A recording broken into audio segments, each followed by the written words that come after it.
What's up, guys? I'm SaltEMike, and this is your Star Citizen Week in Review for February 27th, 2023. We had a patch every single day last week, and 3.18 still isn't live. We also probably had one of the best ISCs of all time, and a very important feature is back on the menu.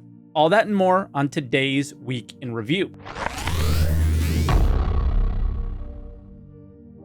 And as always, if this is your first Week in Review, this is where I take all of the official Star Citizen news each week, put it into one video, and share some of my opinions about it. I also live stream on Twitch, twitch.tv/SaltEMike, every day but Monday, so I can get this video out to you guys. But we do have quite a bit to get through this week, so let's start out with all those patches.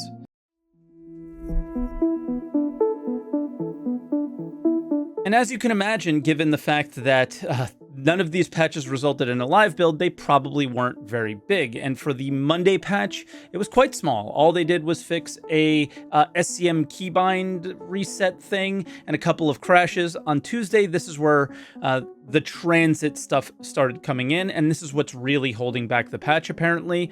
Wednesday fixed a number of issues around ship claiming and ASOP terminals, with more fixes for the transit system. On Thursday, even more transit stuff, including adding logging to find even more issues. For Friday, this is another ASOP terminal one, which I think is another huge blocker. If you purchased a shipping game and tried to claim it, it just disappeared. So by this point, there was also way less server crashes and things were becoming more stable. This entire week, I was getting crashes maybe once every 15 minutes to an hour. It was quite unplayable, and it did become much more stable by the end of the week. And I was thinking maybe on Friday they were going to try to push it, but they didn't. We also had a launcher update, which was for some like telemetry data that wasn't really being delivered. Now, we also had a roadmap update, and it wasn't as juicy as I was hoping for, but it was still pretty good.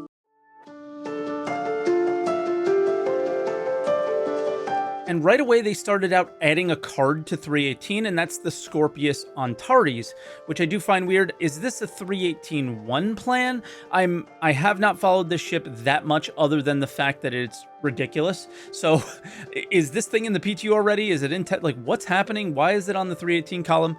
I have not followed this much. Let me know down in the comments below. Teams added. They added a bunch of stuff for Q1 and Q3 2023 feature work, I guess. And the first thing is salvage contracts. And we got a little bit more info because they said the salvage contracts would be at Lagrange points. And, well, salvage is already very easy to find at Lagrange points, so I'm not sure how this is changing anything or making it better or making it more interesting. I did have the luxury, and I don't have a screenshot of this at all, but Lars, the gentleman who works in the UK that is working on these missions, did imply that these missions would have better salvage than the random things that you find at Lagrange points. So just kind of a note there if you were thinking the same thing. And also, last week we talked about this with the lore team, that they sort of implied that there's going to be more than just the 3 mission types that we heard of, and the progress tracker shows that they're going to be working on these missions way past the expected date of 3.19, which would have been May. So that's a little bit of an interesting thing there. Then we had Duster faction outfits, a new Stanton gang. The Dusters are going to be added into the Q1 schedule. Master modes, don't freak out. Master modes is now on the progress tracker, but there's no work that has been scheduled for months. They added it to the progress tracker from work from a long time ago.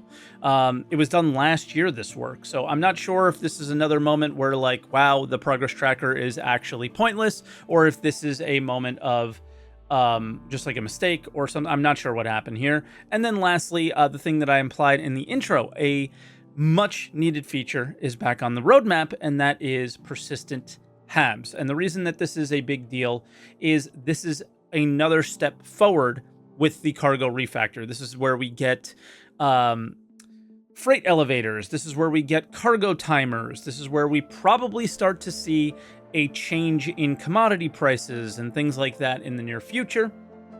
Now, this was part of an update that has been going on for years. It's been going on since 2021, so there's not a lot that we can say definitively about when we expect to see this, or it's just another version of the progress tracker not really being super helpful on these things. And in the end, it being back on the schedule is just an important thing, and I wanted to share it with you. But that was roadmap updates. So let's talk about the absolutely beefy video updates that we had this week.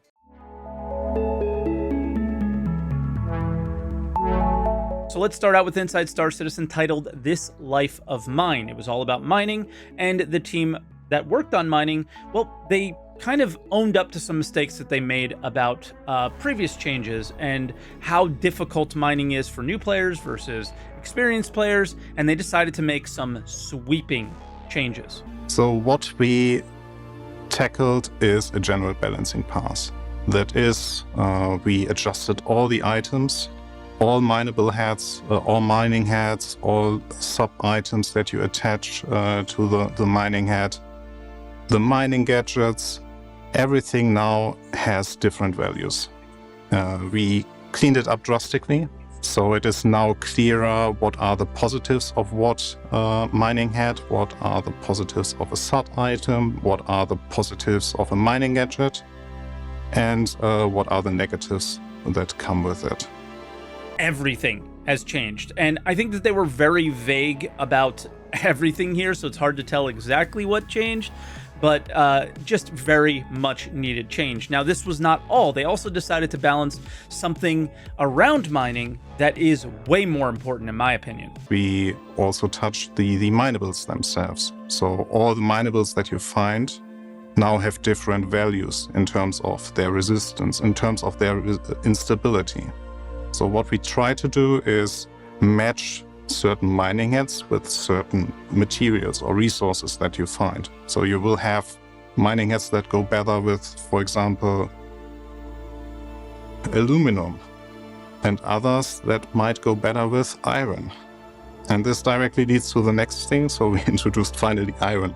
And iron is a ship-exclusive mineable for now. Now, this was also kept very close to the chest, but I think that this was the most important update that they gave, because I think the commodities and where they are distributed and how they're distributed is the most important thing that could make mining a little bit more interesting, a little bit more engaging, and like was said, a little bit more future-proof. Now, they also added a new commodity, which was kind of interesting, but that wasn't the only commodity. We also introduced some new resources like Genelite. Genelite is exclusively found in caves, and it's only mineable with FPS. And the reason why we wanted to introduce that is that, like, from the data that we gather from all of you playing, is no one uses FPS mining as a game mechanic outside of the prison. And I can guarantee you that it is really profitable to bring that with you.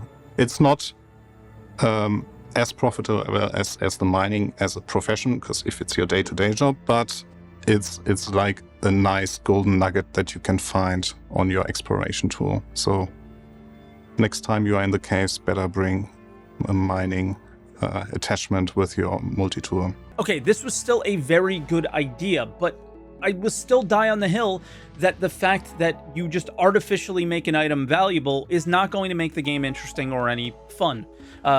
Eventually it will get boring, people will give up, and that's fine. I think this is a smart decision in the short term, but they flesh out the reasons for the long term, like what they're touching on next. We additionally cleaned up the way that resources are distributed throughout Stanton, and this is because we want to make resource gathering future-proof. With the introduction of crafting that will come further down the road, with its first implementation with the hull scraping gameplay, so you already got a glimpse of it. But what is important there is that we get a better control of where to find certain materials. And also, from our perspective, it's more interesting for players to know where they have to go to find certain material types. So what we did is we defined standard materials and quality or like rarity-based materials.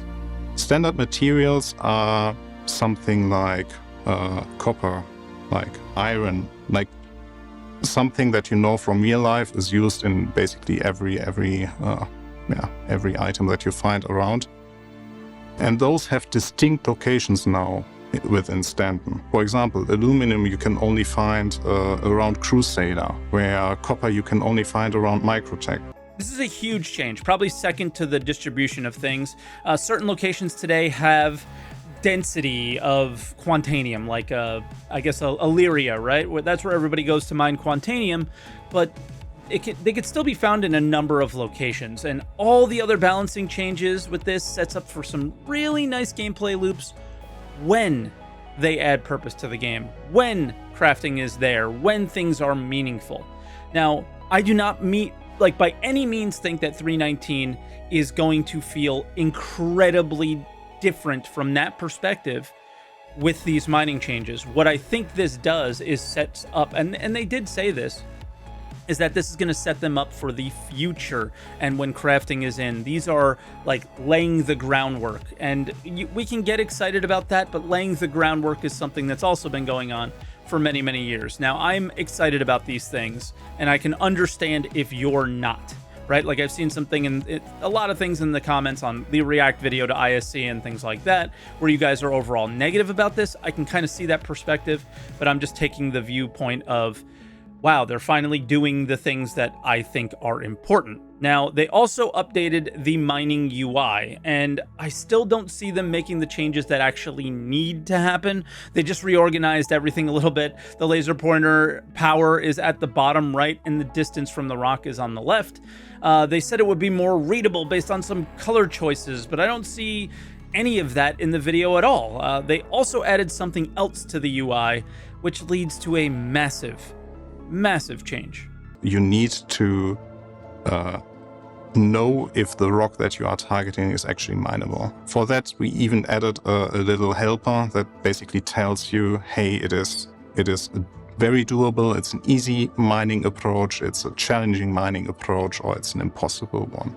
Because now there will be impossible one. We thought that the size of the rocks and the power it required for multiplayer mining was sufficient, but especially with the mining gadgets, you could bring down the resistance so much that like multi-crew mining wasn't as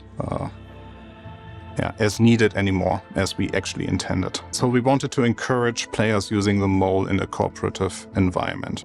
Because you are sharing one system, one computer on your mole, you basically have a way to synchronize your mining lasers. And by that, you get the benefit while sitting in a mole to decrease the instability of the targeted rock drastically. I mean, this is totally different from the way things worked before, but at the same time, I'm not sure how effective it will be in, kind of hitting the goals that they want. It's weird because we were able to do exactly what they said, which is reduce instability by just having 2 Lancet lasers on a mole, or 1 on each prospector, right? So how we're going to really need to see the balance changes that they made to the lasers to really understand exactly how this worked, and we were not able to see any of the details on that in the video. The real changes, though, came to the prospector. So if you compare this with a prospector hitting the same rock with, like, if you have 3 prospectors hitting the same rock, you will get a punishment basically in terms of instability. So we wanted to make sure that it's still solvable. If you are an expert miner, you can counter the instability there, but it's more effort that you have to put into it compared to a mole, where with you have a high instability rock and you have 2 friends or 3 friends, you better pick your mole over the 3 prospectors, because you will have an easier mining experience picking the mole. And this is where a lot of the negativity around the update came from. People feel like, and it does sort of feel that way, that instead of improving the mole, where the prospector was already in a quote-unquote good place, they nerfed the prospector to make it not as good in a multi-crew situation. And yeah, that feels a little bit band-aidy to me, and I think it was, but like, also to some extent, I'm okay with them doing that in the short term and allowing mining to grow in the future. But at some point, guys, they have to move on from mining, right? I think many of you guys would agree with that a Band-Aid in this situation is probably better than leaving it the way it was or spending too much time on it. Now, the last update is where, in my opinion, the mole buff actually exists. And there's one more thing that ties in with the difficulty or increase of difficulty that we intended with this update, and that basically brings us back to the resources and the update that we did for the resources. Something we didn't have before, but we will now introduce, is that each resource composition will have an effect on the weight or on the mass of the mineable. So that means there are certain materials that are heavier and therefore harder to crack. So you definitely need to bring friends to be able to crack the stone with the super dense materials. The mass of a rock makes it really hard to break, and it also determines how much material is in it. So given that they nerfed the Prospector, this is where you're probably going to come across rocks where you need to use an Argo Mole. So that's sort of where I think the buff is. Having like higher end, difficult, non-soloable rocks is something that was a must-have for me in this update, and it appears we're finally getting there. They also argued that these changes would not kill solo mining. This will not make single-player mining worthless. It will make it more interesting, for sure, because like we also will update a little bit of the trading, so it is even more valuable, or you get more profit out of even the less rare materials because of the redistribution of the resources. Suddenly there is a demand at the other side of the universe for aluminum, for example. For me, this is a wait and see. In previous updates, they had made some mistakes as well. I feel like this might be one of them, but we're just going to have to see. It feels like this is a really good move in the right direction. Now, for me, the big thing is in previous updates, I was able to point out, this is an obvious mistake. Why are you guys doing this? You have really no understanding of how we play the game, is what it felt like to me. And I was very critical about them.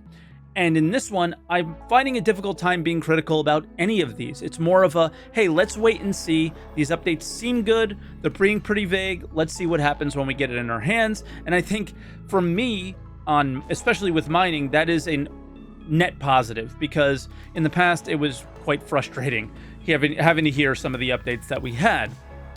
Now, we also had a Star Citizen Live, and this was just another SCL that we've been kind of getting used to seeing, which is meet and greet with some devs. First one was with the River guy, and he's a really great dude, and I honestly feel that this is a must watch if you want to get to know the team and this dude. It was really good. It was a good episode in terms of that, but nothing really to break out and share with you. And then there was another section of the show that was the 10th year in a row that they're explaining why QA isn't important. And again, it's my 10th year hearing it, so if you need to know, link is in the description. And that's kind of it for video updates, so let's move on to other updates.